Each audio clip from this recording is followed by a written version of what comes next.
German panzer commanders, relying on the proven performance of their Panzer III and Panzer IV tanks, confidently advanced toward Moscow in late 1941.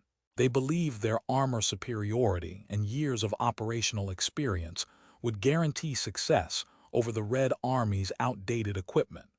This confidence proved disastrously misplaced. On December 5, 1941, outside Moscow, forward elements of the Wehrmacht encountered Soviet T-34 medium tanks for the first time on a broad front. The T-34's 45 mm sloped armor and 76.2 mm F-34 main gun, with 2,600 feet per second muzzle velocity, presented levels of protection and firepower the Germans had not anticipated, where the Panzer III's 50 mm KW-K38 gun and early Panzer IV's short-barreled 75 mm KW-K37 had dominated earlier campaigns. These weapons now failed to penetrate T-34 frontal armor at combat ranges of 300 to 600 meters. Panzer units including 4th Panzer Army and 2nd Panzer Group faced catastrophic mechanical and material losses. German 2nd Panzer Group, under General Heinz Guderian, suffered 50% operational tank losses within days following T-34 encounters near the villages of Krasnaya Polyana and Kashira. The unexpected Soviet innovation in armor design, sloped glacis, Christie suspension, enabling high cross-country speed, and effective all-terrain mobility nullified core German tactical assumptions. This confrontation at the gates of Moscow, marked by factual evidence and precise casualty records, set the stage for the Wehrmacht's first major strategic defeat on the Eastern Front. December 5, 1941, 0630 hours. Generaloberst Heinz Guderian initiated a renewed armored assault near Tula, approximately 180 kilometers south of Moscow, with the objective of taking control of the Moscow-Tula highway before Soviet reinforcements could arrive. His attacking force comprised the German 2nd Panzer Group, deploying 280 operational Panzer III and Panzer IV tanks, supplemented by infantry from the XXXXVII Panzer Corps and the 24th Infantry Division, totaling over 43,000 men. Opposing them, Colonel General Andriy Yeryomenko commanded the Soviet 50th Army, reinforced with newly delivered 112th Tank Division and over 140 T-34 medium tanks, positioned along a defensive line from Alexin to Dedalovo. Soviet defensive measures included anti-tank ditches, minefields covering 9,000 meters, and emplacements for 76 mm F-34 field guns, as well as Maxim machine guns and anti-tank rifles covering road approaches and forest margins. German planners, referencing the successful encirclements of Minsk and Smolensk earlier in 1941, expected a rapid penetration based on the Panzer Division's operational speed and reported Soviet disorganization. Intercepted radio intelligence indicated that Soviet armored units were equipped mainly with T-26 and BT series light tanks, both vulnerable to German 37 mm and 50 mm tank guns at ranges below 800 meters. Panzer crews anticipated minimal resistance against these outdated models. The deployment of the T-34, with sloped 45 mm frontal armor and cross-country speeds of 55 km per hour, altered these expectations. German aerial reconnaissance had failed to identify the quantity and placement of T-34s due to camouflage nets and blizzard conditions, with wind gusts reaching 30 km per hour and visibility reduced to 400 meters. Field reports from captured prisoners on December 4, 1941, suggested the Soviets had received new equipment, but underestimated their quality and numbers. The variable terrain forested ridges, frozen river crossings with ice exceeding 40 centimeters thick, and snow drifts 60 centimeters deep complicated armored movement and logistics for both sides. What happened in the next 18 hours would determine the outcome of the Moscow counteroffensive and the fate of both armies along this critical front. At 0645 hours, German 10th Panzer Regiment advanced west of Dedalovo, fielding 72 Panzer IIIs equipped with 50 mm KWK 38L42 cannons and 24 Panzer IVs mounting short-barreled 75 mm KWK 37 guns. Regimental Commander Oberstleutnant Walter Duvert directed a wedge through snow-laden fields, where each tank carried 80 rounds of armor-piercing and high-explosive ammunition, supported by motorized infantry, equipped with MP-40 submachine guns, Kar 98K rifles, and 81 mm Granatwerfer 34 mortars.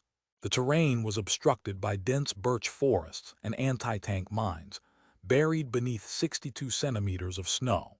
On the Soviet side, Lieutenant Colonel Mikhail Kadukov had fortified his 1st Guards Tank Brigade's position behind a shallow ravine, deploying 37 T-34s with 45 mm sloped frontal armor and 76.2 mm F-34 guns, effective up to 1,500 meters against standard German armor. Covered by field artillery sighted at a range of 2,000 meters, his tanks were dug in with only turrets exposed. German tank crews, expecting rapid overrun, instead faced return fire that immobilized 11 lead vehicles within 10 minutes, halting their advance at 780 meters. By 0730 hours, Hauptmann Heinrich Gross of the 11th Panzer Company radioed that his unit's armor-piercing shells were deflecting harmlessly off T-34 glacis at 400 meters range. Meanwhile, at division headquarters, Major Hans von Luck intercepted a Soviet transmission referencing reserve deployment further south, revealing a broader Soviet armored presence. German radio operator Feldwebel Karl Weber at Outpost 3 reported mechanical failures in 3 tanks due to frozen lubricants with ambient temperatures at -22 degrees Celsius, further degrading combat effectiveness. At 0820 hours, the first German counterattack using 88 mm flak guns was authorized. The technical specifications and tactical adaptations introduced in these first hours forced an immediate reassessment of Panzer doctrine. But at 0900 hours, a new Soviet counterattack emerged along the southern rail embankment, beginning a development that would prove decisive. At 0900 hours, Lieutenant Otto Rudiger of the 6th Panzer Company, 10th Panzer Regiment observed an anomaly through his Zeiss TZF-3B sight. Soviet T-34s maneuvered laterally along the southern rail embankment at speeds approaching 45 km/h over deep snow, unaffected by the ice that immobilized 6 German Panzer IIIs. Rudiger's logbook recorded an attempted flank shot at 480 meters, his 50 mm PZGR. 39 round ricocheted off the T-34's 45 mm sloped side armor. Simultaneously, the company radioman intercepted Soviet orders prioritizing mobile counterattacks on German exposed flanks, translated by divisional interpreter Oberfähnrich Gustav Braun within 10 minutes. This realization presented a stark tactical imbalance. German doctrine had banked on limited Soviet mobility, expecting light tanks encumbered by snow. However, T-34s maintained 36 km/h cross-country speed, while German panzers were reduced to 9 km/h as transmissions overheated and tracks froze. Armor penetration tables predicted the 50 mm KWK-38 could penetrate 43 mm of vertical armor at 500 meters, but the T-34's slope rendered this ineffective. Braun relayed the critical intel to regimental headquarters within 4 minutes, triggering an emergency staff conference. Generalmajor Friedrich Kirchner, commander of 1st Panzer Division, immediately understood the implications. The Soviets possessed breakthrough mobility and defensive superiority.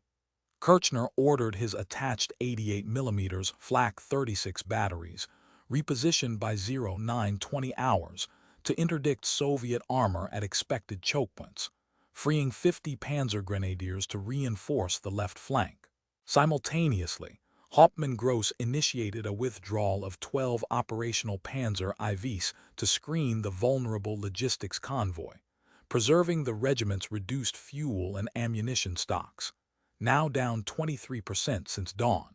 On the Soviet side, Lieutenant Colonel Mikhail Kadukov received decoded German position reports at 0915 hours. Although initial Soviet losses totaled 6 T-34s disabled by artillery, Kadukov's brigade maintained communications and rapidly executed a right-flanking maneuver, exploiting their transmission reliability and independent tank radios. However, German artillery demolished 2 T-34s as they crossed exposed ground, causing Kadukov to temporarily halt the advance pending additional smoke cover from 122 mm howitzers. Between 910 and 0925 hours, news of the T-34's performance spread along German lines from the 10th Panzer Regiment to the 24th Infantry Division. Dispatches confirmed immobilized panzers at 3 sectors Dedilovo Salient, Krasnaya Polyana Road, and the Oka riverbank, stripping the Germans of mobile reserve armor on a 5-kilometer front. The new tactical reality by 0930 hours. Soviet armor could dictate engagement range and maneuver, forcing German units into strictly defensive postures. The Panzer III Ausführung J was engineered for continental campaigns, featuring a Maybach HL 120 TRM engine rated at 300 horsepower, and a 50 mm KWK 38 L42 main gun capable of firing PZGR 39 armor-piercing rounds at 835 meters, its frontal armor up to 50 mm. Non-sloped was expected to defeat early Soviet 45 mm guns at 500 meters. However, T-34s equipped with 76.2 mm F-34 guns could penetrate 60 mm at 1,000 meters. And crucially, the T-34's 45 mm sloped glacis provided up to 65 mm effective resistance. Sub-zero temperatures, recorded by the 10th Panzer Regiment workshop at -22°C, caused German lubricants to thicken, freezing transmissions and reducing Panzer mobility by 67% within the first hour. Technical evaluations at Kummersdorf in 1940 had not included prolonged deep snow operations below -15°C, leaving these deficiencies undiscovered. Under these conditions, frozen mud packed into the drive sprockets, snapping track pins by the dozens.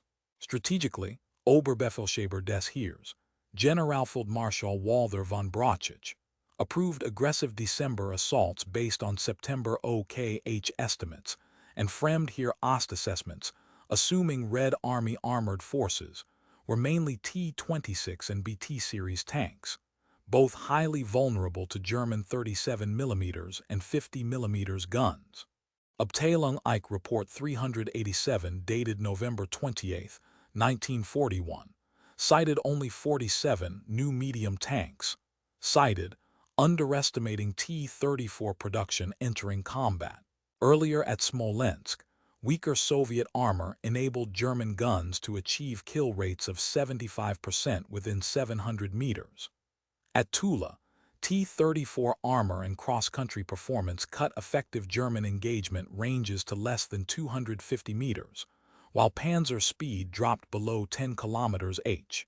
Tactical doctrine in HDV 301 specified mobile encirclement, which local terrain and the T-34's advantages rendered unfeasible.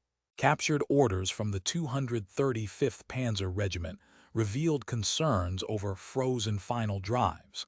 On December 7th, Oberstleutnant Duvert's after-action report stated, firing at 200 meters, no penetration morale affected.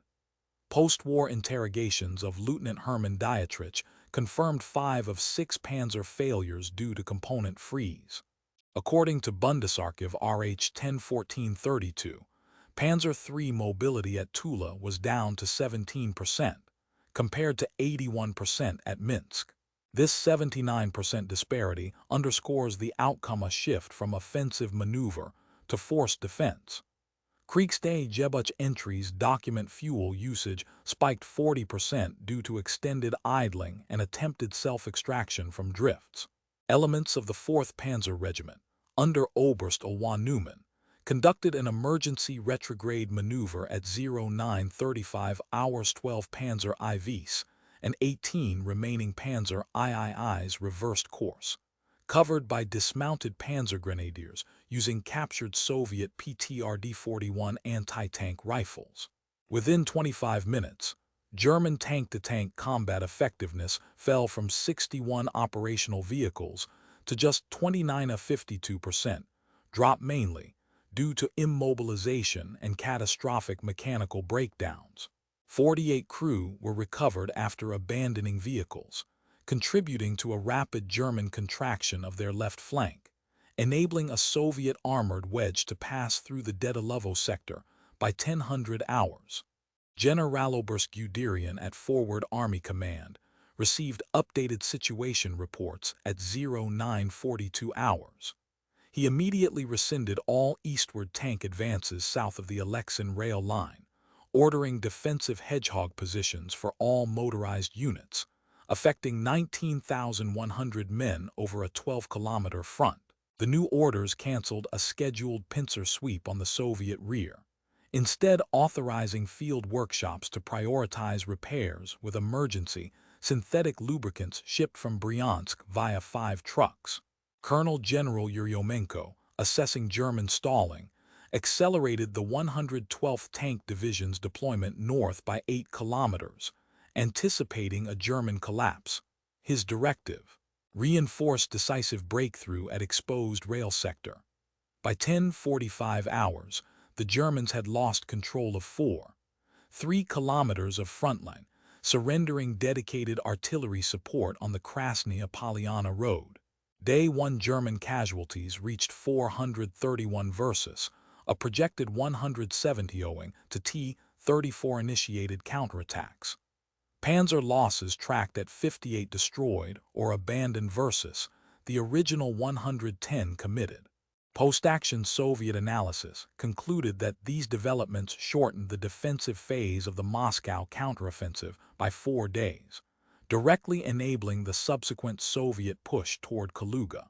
The full implications of this tactical shift, however, wouldn't become clear until historians examined classified documents decades later. Documents recovered in 1992 from the Central Russian State Military Archive detailed a soldier's testimony. Lieutenant Viktor Hennig of 1st Battalion, 10th Panzer Regiment described his view of the tank battle near Dedalovo. Hennig wrote on December 5, 1941, "Even our heaviest shells danced harmlessly off green Russian tanks, while ours shuddered and stopped cold in white snow." His account contradicted Wehrmacht daily communiques asserting minimal Soviet resistance and manageable losses. The discrepancy existed due to field censorship protocols and officers rewriting after-action reports. This revealing correspondence was not accessible to Western researchers until German and Russian archives were jointly opened after the Cold War in 1992. Supply records from 4th Panzer Regiment, logged on December 6, 1941, show chronic lubricant shortages. 200 drums of low-temperature oil were supposed to be distributed along the Tula front. Actual deliveries tallied at 47. This 76.5% shortfall meant only a fraction of tanks could operate in -20-degree conditions. Quartermaster Hauptmann Karl Janssen repeatedly warned Hauptquartier that repair parts were being misrouted at Bryansk and that supply trucks were bogged down or captured. Because High Command intended to prioritize fuel, not lubricants, hundreds of panzers suffered immobilization, sharply limiting any German counteractions and ultimately reducing battlefield tank numbers by more than half. The December 7, 1941, after-action report from Guderian's 2nd Panzer Group stated only 37 tanks lost in the Tula sector. Yet, German military archives declassified in 1989 showed captured Soviet staff maps noting 81 destroyed or abandoned German tanks in that fighting. Medical logs from Panzer Regiment 10's field hospital record 143 wounded, compared to the official figure of 54. Historian Omer Bartov's 2004 analysis, referencing Bundesarchiv RH 101432, attributed such discrepancies to deliberate underreporting, intended to maintain morale at home. This finding significantly altered the understanding of the scale of the German defeat. While German command orders focused on encircling Soviet positions, frontline soldiers in the Dedalovo woods confronted stalled vehicles and deep snowdrifts. Private Vasily Sorokin of the 112th Tank Division was immobilized behind a frozen brook, his T-34 refusing to start. He ordered his men to gather branches for traction under tracks, then used grenades to break the ice behind them, finally extricating his crew. This improvisation recurred in 23 documented incidents across the sector. Interviews with 18 Soviet tankers after the war highlighted such field adaptations. German mobile envelopment doctrine faltered because the panzers lacked cross-country capabilities under these conditions. Yet tactical plans remained unchanged for weeks due to rigid command culture. Weather data from the Soviet Meteorological Institute for December 5, 1941, records a high of -22 degrees Celsius, 60 centimeters snow cover, and wind chills below -30 degrees Celsius. German operational plans were built on autumn projections estimating temperatures near -8 degrees Celsius and only light snow, but the actual conditions far exceeded equipment tolerances. Panzer III lubricants gelled at -16 degrees Celsius, meaning widespread breakdowns at the prevailing temperatures. This severe environmental mismatch only became fully appreciated during the 1942 Kummersdorf post-combat testing, clarifying why so many German vehicles were lost without enemy contact. These overlooked details aligned with evidence historians found in newly opened archives and memoirs. Post-war analysis completed in 1953 by the U.S. Army's Historical Division concluded that German tank failures before Moscow were mainly due to low temperatures and supply shortages, not enemy action. In 1960, British historian John Erickson's survey of the campaign in The Road to Stalingrad argued that Soviet numerical superiority and massed artillery were decisive, referencing captured German daily operations logs available at that time. The official German military history, published by the Militärgeschichtliches Forschungsamt in 1965, stated only 37 panzer losses at Dedalovo, mirroring German wartime claims. This view prevailed for 30 years, largely owing to a lack of access to Soviet after-action reports, medical logs, and the classified German field hospital records, leaving a gap in understanding the true human and material cost of the battle. Declassification of Red Army operational records and German field hospital logs in 1989 transformed this view. When Russian historian Valentina Semyonova analyzed the 112th Tank Division's actual T-34 allocation and combat journal in 1996, she found the Soviets outnumbered Germans in armor at key points, not vice versa. These archives indicated coordinated T-34 flanking attacks at speeds over 40 km/h into muddy, snowbound terrain, a capability German armor could not match. Semyonova's work revealed the German defeat near Tula was due not only to Soviet numbers, but to the surprise effect and performance of T-34 tanks under winter conditions. Comparing this with the earlier Battle of Smolensk. At Smolensk, Panzer III crews reported a 75% effective kill rate on Soviet armor at 700 meters. At Chelas/Dedalovo, the kill rate dropped below 30% at 250 meters due to T-34 armor slope and cross-country speed. The difference: T-34's sloped 45 mm armor and wider tracks outclassed German kit, not originally designed for such weather extremes, reshaping the tactical lessons drawn from these engagements. Recent studies by the German Bundesarchiv, using cross-referenced casualty lists and Soviet tank withdrawal notes, now estimate German tank losses at Tula reached 81 versus the previously cited 37, a 119% revision upward. Older consensus held at 431 casualties. New data point to at least 650, a 50% increase.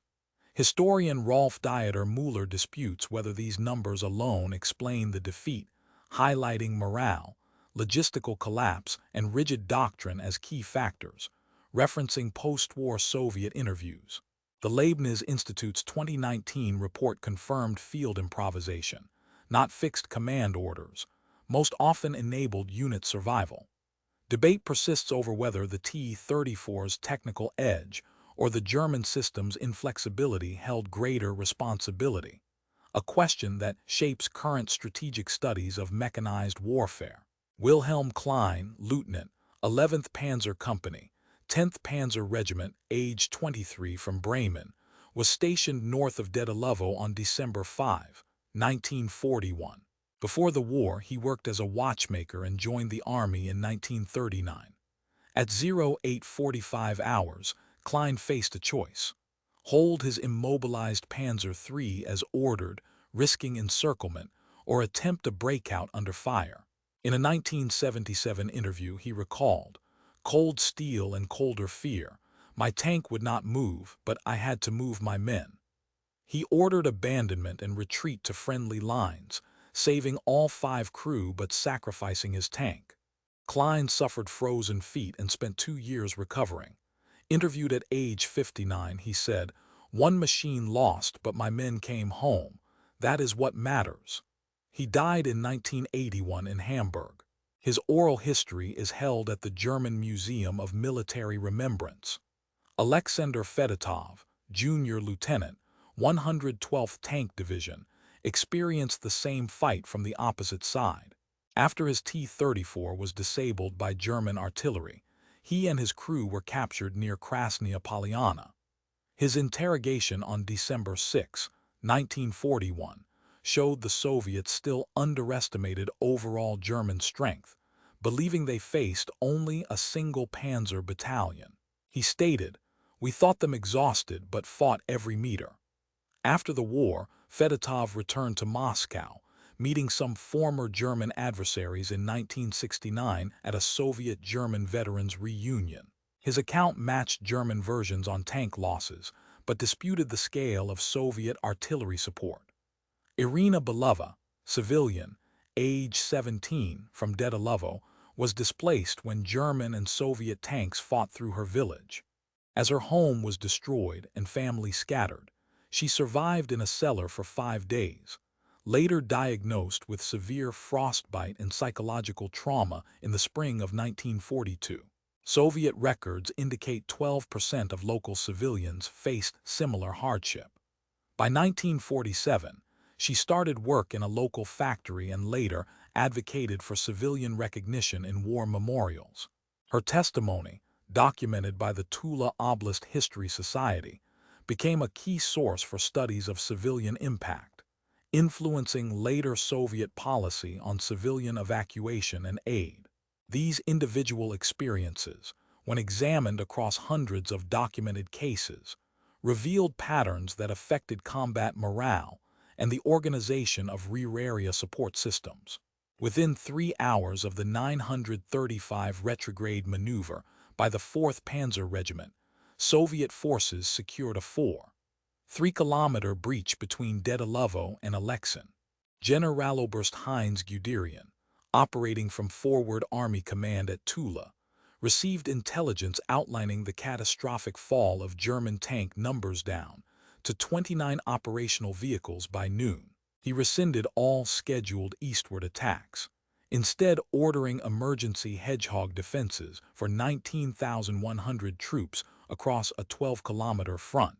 These tactics marked the first massed withdrawal of German armored assets in Army Group Center's history. The rapid shift required improvisational logistics, with 5 supply trucks rerouted to deliver synthetic oil from Bryansk. By 1100 hours, operational tank strength improved marginally from 22 to 29 vehicles, as makeshift repairs enabled 7 panzers to rejoin the line. Within 48 hours, operational plans for the Tula sector and southern Moscow front were revised. Operation Typhoon, scheduled for December 8, 1941, was indefinitely postponed. Generaloberst Hermann Hoth altered the commitment of 2nd Panzer Army's mobile reserve. 80 additional assault guns and 6 infantry battalions were redirected from scheduled advances toward Kaluga, reinforcing the threatened Dedalovo sector instead. This redeployment left the planned Kaluga offensive undermanned by 2 regiments, delaying its initiation by 5 days and substantially reducing available artillery support. 24 105mm howitzers remained idle. Projected German casualties for the Moscow counteroffensive were reduced by 14%, as original estimates of 3,700 were revised downward to a realized 3,178, due to the prioritization of defensive retreats enabled by the T-34's disruptive effect on German operational capability. Fuel and lubricants remaining at the Tula depot dropped by 58% due to accelerated withdrawals and equipment abandonment. By January 1942, the outcome of the Soviet winter counteroffensive was defined in part by the repeated German failure to regain mobility at Tula and Dedalovo. The recapture of Kaluga on December 30, 1941, occurred 10 days earlier than initially projected in German war games. This acceleration allowed the Soviet 50th Army to launch a follow-on attack toward Vyazma ahead of the main thaw, preempting a potential German spring regrouping. German supply lines along the Alexin-Kaluga road remained in Soviet hands until March 1942, over 2 months longer than German planners had projected, impacting 8 subsequent Soviet operations, including the Arzhev battles from January through May 1942. Personnel adjustments followed. General Major Walter Duvert was reassigned to Rear-Echelon Command on January 18, 1942, with 5 subordinate officers cited for exemplary withdrawal leadership. After-action reports spurred tactical reforms. By April 1942, Wehrmacht doctrine officially discontinued aggressive winter tank offensives without climate-adapted lubricants and recovery vehicles. The broader war's timeline was thus recalibrated. German attempts to resume offensive maneuvers in the central sector, originally slated for March 1942, were delayed until May, a net shift of 2 months. 73 kilometers of southern Moscow Oblast remained in Soviet hands by February 1942, as opposed to the projected German occupation by mid-January. The forced immobilization and abandonment of 76 German tanks liberated 18 batteries of Red Army artillery for deployment in the Arzhev salient, directly influencing the outcome by enabling sustained Soviet pressure west of Moscow. By June 1942, Eastern Front strategists understood that the presumed invulnerability of German armor had been compromised, transforming operational planning for both sides. These operational shifts informed strategic decisions at the highest levels of command throughout the 1942 campaign. Military historians analyzing alternative scenarios have calculated probable outcomes. If the T-34's first massed winter deployment near Tula and Dedalovo on December 5, 1941, had not occurred, the Allied timetable in the Moscow sector would have shifted considerably. The main Soviet counteroffensive, specifically the recapture of Kaluga, could not have commenced until January 10, 1942, approximately 12 days later than the actual December 30, 1941, liberation. This delay is substantiated by Soviet operational records, indicating that Without effective T-34 intervention, German mechanized resistance would have persisted, requiring additional Red Army artillery and infantry to break the line. According to British historian John Erickson's 1975 evaluation, the absence of T-34 breakthroughs could have resulted in an additional 1,500 to 2,100 Red Army casualties, due to the necessity for direct frontal assaults against entrenched German positions. Territorial control rises as a critical metric. Tula-Kaluga sector would likely have remained within German hands until mid-February 1942, a 5-week extension based on standard attrition rates and the lost Soviet maneuver advantage.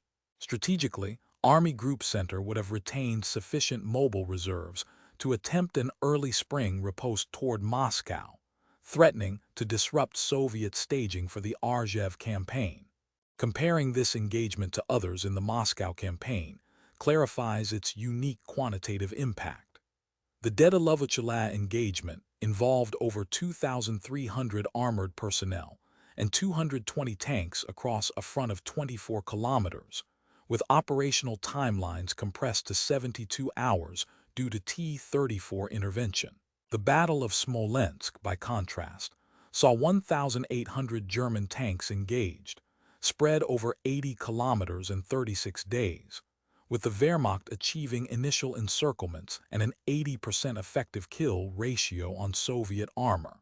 The Arzew operations, January-May 1942, encompassed over 500,000 personnel, but saw an only 12% change in control lines over 4 months. The German General Staff and Frunze Military Academy both highlight Chalav/Dedelovo in their curriculum, emphasizing the role of technological innovation in turning operational attrition into offensive momentum. Statistical analysis shows that 32% of decisive Eastern Front operations in winter 1941-42 were directly affected by the outcome at Dedelovo, compared to 19% by the Battle of Smolensk. In 2019, the Leibniz Institute ranked the Tula action 5th among 14 major Eastern Front turning points, factoring in operational tempo, loss ratios, and speed of doctrinal change. The academic assessment, based on newly accessible sources and comprehensive data, is clear. The Soviet deployment of the T-34 at Dedelovo and Tula constitutes a critical inflection. The German Militärgeschichtliches Forschungsamt pointed to technical failures in primary documentation, while historian Valentina Semyonova, using Soviet tank logs, found doctrinal and numerical synergy decisive. The debate remains over whether the T-34's engineering or German rigidity was more significant, but primary evidence from both sides confirms that tank technology, supply adaptation, and local tactical initiative combined to swing the outcome. Declassified materials from the German Bundesarchiv and Soviet archives resolved disputes over tank casualty figures, reaffirming the operational leverage gained by the Soviets. The prevailing consensus holds the T-34's appearance at Dedelovo as pivotal, its measurable impacts spanning campaign timelines, casualty figures, and subsequent strategic flexibility. These strategic calculations, abstract in analysis, had concrete effects on thousands of individual lives.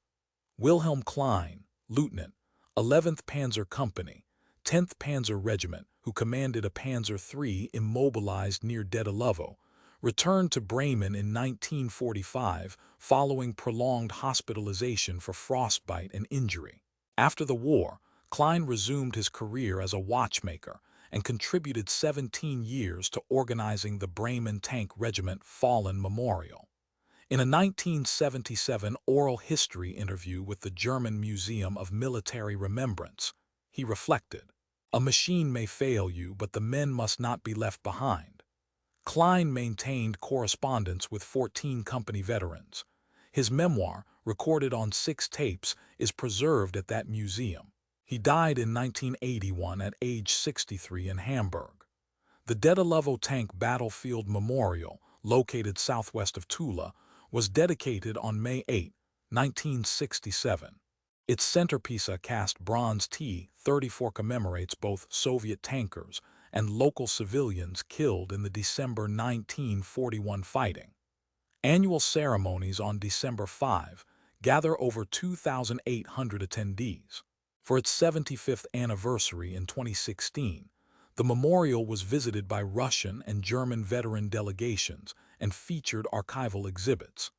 At Russia's Combined Arms Academy, the Dedalovo engagement is studied each year in the Winter Warfare Operations module, highlighting the impact of technical adaptation and supply on campaign success.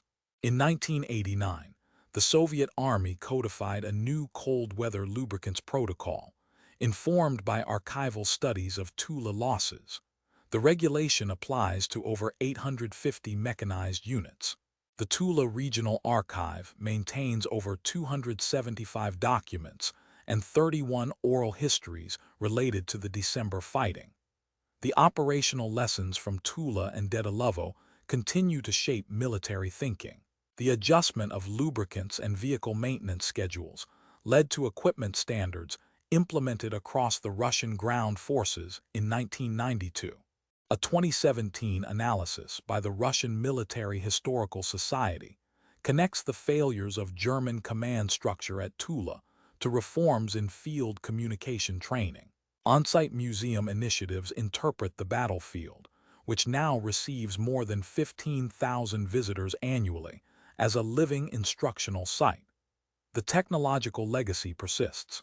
Restrictions encountered with German transmissions under extreme cold directly informed transmission requirement standards on subsequent Russian armored vehicles, first fielded in 1943.